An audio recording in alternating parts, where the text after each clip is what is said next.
Bonjour à tous et bienvenue dans cette nouvelle vidéo.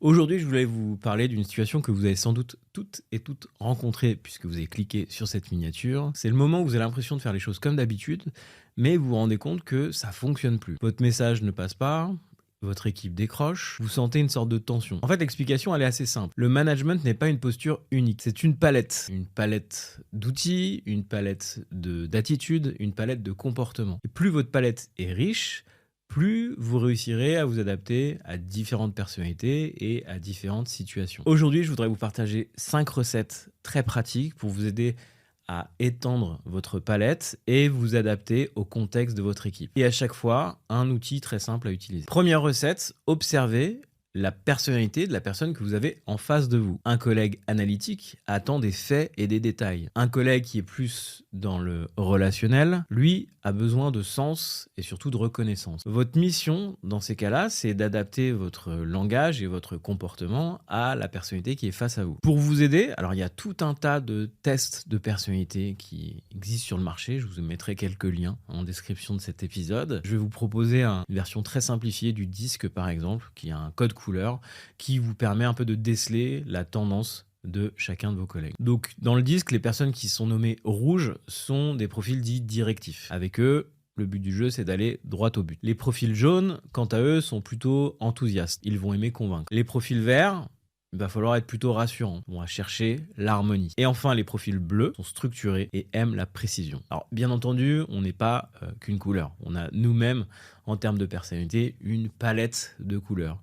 Mais essayez de déceler et de faire ce test en équipe. C'est un bon moyen d'ouvrir cette discussion. Non pas pour mettre les gens dans les cases, mais pour simplement se dire, bah tiens, effectivement, on a deux profils un petit peu complémentaires ou antagonistes, donc il faut qu'on fasse attention à la manière dont on se parle. Deuxième recette, ajustez votre style en collectif. Quand on est en réunion ou en mode projet, il n'existe pas un seul style qui fonctionne. Il faut avant tout faire attention au contexte dans lequel est votre équipe. Je vais vous donner 4 exemples. Si vous êtes dans une situation de crise, s'il y a beaucoup d'incertitudes, votre rôle de manager, c'est d'avoir un style de communication plutôt directif pour rassurer et puis pour refixer le cap et la priorité à tout le monde. Si vous faites face à des résistances, qu'elles soient internes ou externes à votre équipe, l'enjeu va être plutôt d'adopter un style persuasif, d'essayer de trouver, de construire ensemble des argumentaires pour faire basculer l'opinion que vous cherchez à modifier ou à rallier. Si vous êtes dans une phase où vous cherchez à stimuler la créativité, dans ce cas-là, votre style de communication en tant que manager va être beaucoup plus participatif. Vous allez essayer d'avoir une posture basse et de donner la parole autour de vous, de faciliter la prise d'initiative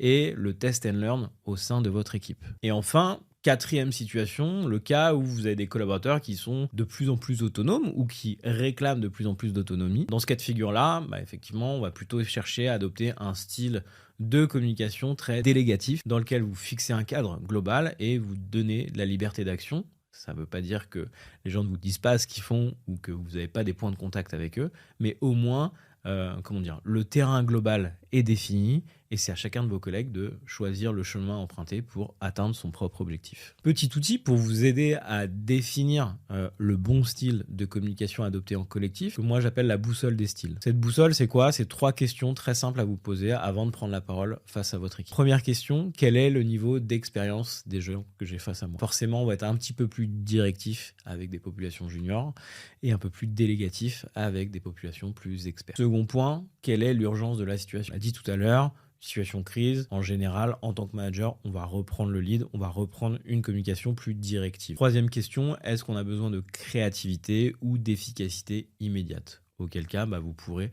ajuster votre style de management en fonction. Troisième recette, faire attention au contexte culturel dans lequel vous êtes. Ce qui est normal pour nous, Français, peut paraître soit brutal, soit flou dans d'autres cultures. Votre rôle n'est pas d'effacer les différences, mais de créer un terrain commun. Pour cela, il y a un outil très simple qui s'appelle l'outil des 3 C pour clarifier, comparer, co-construire. Clarifier, c'est clarifier votre attention. Quel message vous souhaitez faire passer? Comparer, c'est simplement comparer les pratiques. Donc faire preuve d'ouverture, comprendre comment ça fonctionne dans d'autres pays, par exemple, ou dans d'autres cultures d'équipe. Et enfin, co-construire, c'est travailler ensemble avec vos collaborateurs à trouver le bon niveau de communication pour que ça se passe bien au sein de votre équipe. Quatrième recette, qui n'est pas la plus simple, c'est prendre du recul avant d'agir. Alors, c'est vrai que sous stress, quand on est un peu tendu, nos réflexes et nos automatismes reprennent le dessus. Avant de réagir face à une difficulté de communication, respirez et prenez 2 minutes pour analyser la situation. Ça peut passer par ces 3 questions flash. Qui est en face de moi? Est-ce un expert?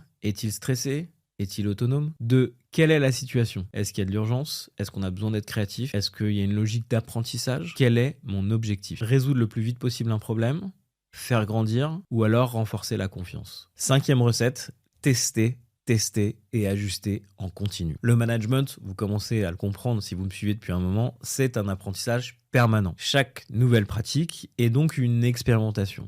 Pour vous aider là-dessus, il y a un outil qui fonctionne très bien qui s'appelle Test, Observe, Ajuste. Test, essayez une micro-évolution parmi celles que je vous ai données juste au-dessus. Observe, découvrez la réaction de votre équipe. Est-ce que ça a fonctionné? Est-ce que ça a moins bien fonctionné? En général, c'est pas tout blanc, tout noir. Il y a des choses à prendre, des choses à laisser. Et ajuste, améliorer sur la base de ce que vous avez observé pour la prochaine fois que vous utiliserez cette méthode. L'astuce bonus sur ce point-là, c'est d'utiliser aussi en équipe un rituel qui s'appelle la rétrospective. La rétrospective, c'est un moyen de prendre le pouls dans son équipe et surtout de faire réfléchir tout le monde à comment on peut améliorer notre mode de fonctionnement ensemble. Voilà, en conclusion, ce que je souhaitais vous rappeler, c'est qu'adapter votre style de management, c'est pas perdre son authenticité, c'est pas se travestir, c'est élargir sa palette pour être entendu, engager son équipe, gagner en efficacité et réussir à s'adapter à de plus en plus de nouvelles personnalités et de nouvelles situations. Avant de nous quitter, moi ça m'intéresserait de savoir laquelle de ces recettes vous allez tester. Vous pouvez mettre un petit mot en commentaire, je lis tout et j'essaierai de vous répondre et de compléter des réponses.